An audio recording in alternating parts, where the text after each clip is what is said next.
Welcome back to another technical deep dive here in the debug zone. Today we're tackling a big question and breaking it down with insights from other users. Hopefully this clears up some misconceptions and helps you get the answer you need.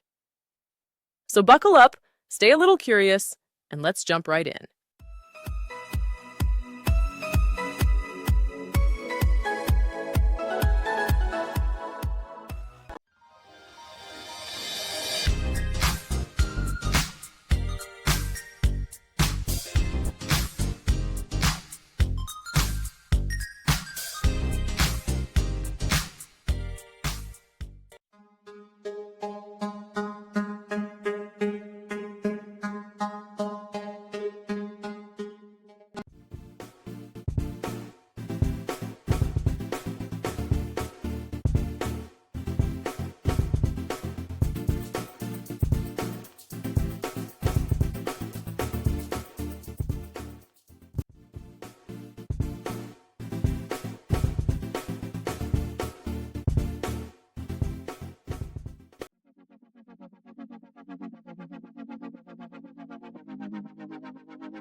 And that's a wrap.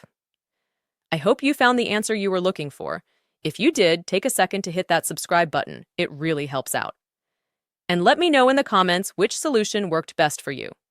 See you next time in the debug zone.